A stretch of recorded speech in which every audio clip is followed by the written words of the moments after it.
Regarding the ongoing situation in Iran, I know there has been a lot of speculation amongst all of you in the media regarding the president's decision-making and whether or not the United States will be directly involved.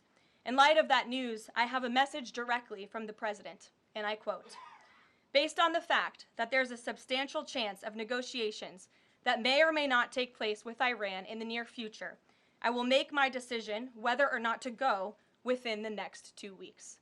That's a quote directly from the president for all of you today. Trust in President Trump.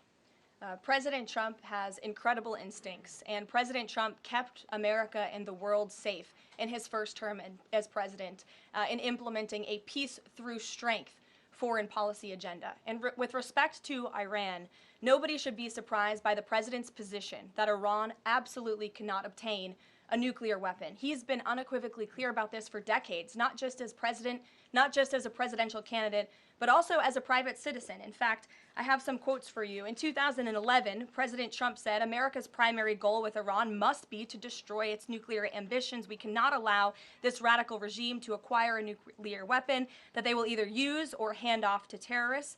In 2015, the president said, "The problem is that Iran poses an existential threat to Israel, our Middle Eastern allies, and the United States." And of course, the president has repeated that in his first term as president and his second term as president as well. That's why he was adamantly opposed to the disastrous Iranian nuclear agreement that was implemented by President Obama, and it's why he has given great latitude and given a lot of effort to achieving a diplomatic solution. But he's been very clear.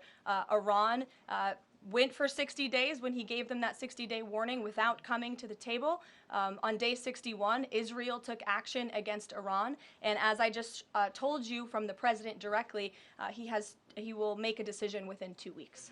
The fact that this president is giving some time and space for diplomacy, another 2 weeks, does it mean that the president is trying his best to avoid a direct conflict with Iran?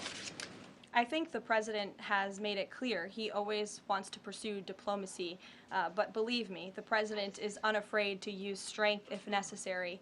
And Iran and the entire world should know that the United States military is the strongest and most lethal fighting force in the world, and we have capabilities that no other country on this planet possesses.